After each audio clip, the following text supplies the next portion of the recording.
پابند بنایا ہے۔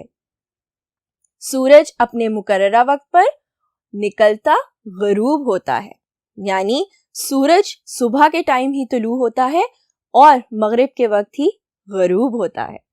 قرآن مجید میں ہے کہ اور سورج کے لیے جو مقررہ راہ ہے وہ اسی پر چلتا رہتا ہے۔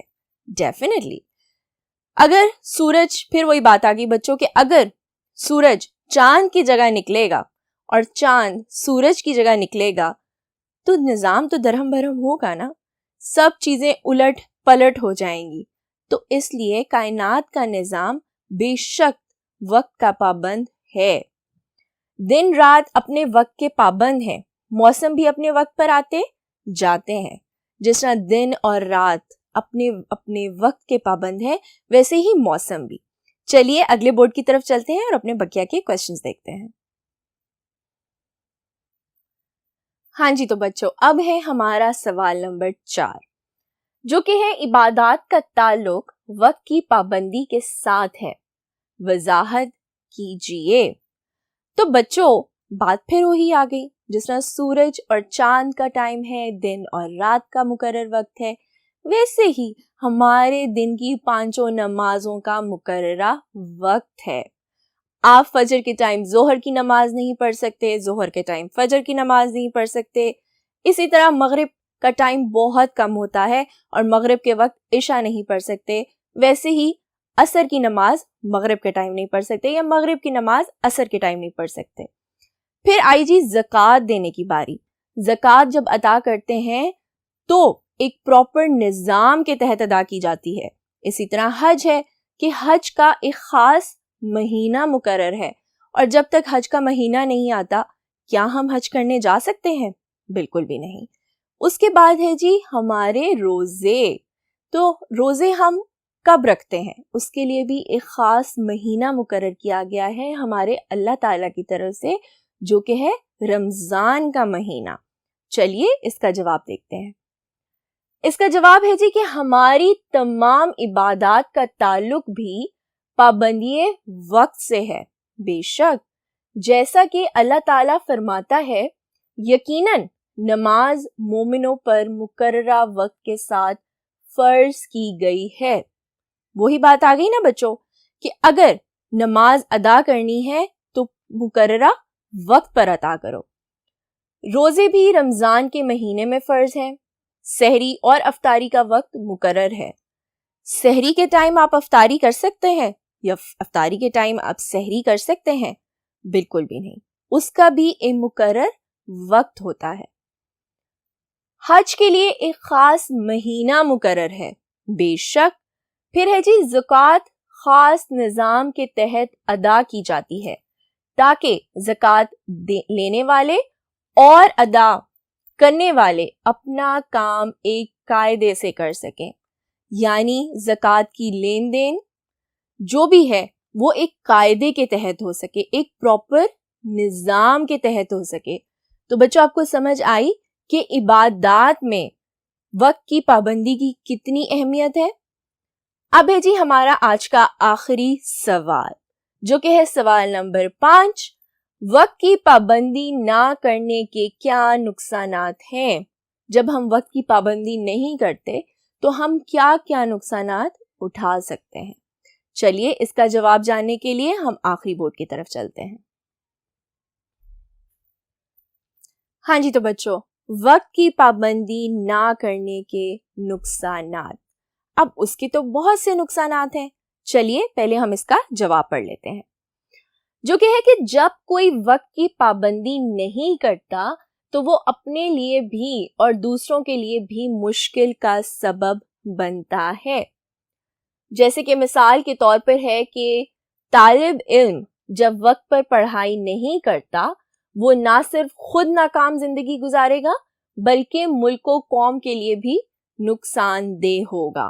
ڈیفینیٹلی جب بچے پراپر ٹائم پر پڑھائی نہیں کریں گے اور ایگزامز میں ان کو کویسچنز کے آنسرز نہیں آتے ہوں گے کیونکہ انہوں نے تو وقت پر پڑھائی ہی نہیں کی۔ اگر آپ کا ایگزام ہے اور آپ ایک رات پہلے پڑھائی کرنے بیٹھو گے تو آپ کو کیا لگتا ہے کہ آپ ایگزامز میں اچھے مارکس لے سکو گے؟ بالکل بھی نہیں۔ اسی طرح ایک کسان جب کھیت میں کھیتی باڑی کرنے جاتا ہے اور جب وہ مقررہ وقت پر کھیتی باڑی نہیں کرتا یا فصل نہیں کاٹتا تو اسے کیا ہوتا ہے؟ فصل خراب ہو جاتی ہے۔ تو اس لیے بچوں، بہت سے ایسے نظام ہیں اس کائنات کے، اس دنیا کے، جو مقررہ وقت پر ہی اچھے لگتے ہیں، اور وقت کی پابندی کو اپنی زندگی میں اہمیت دینی چاہیے۔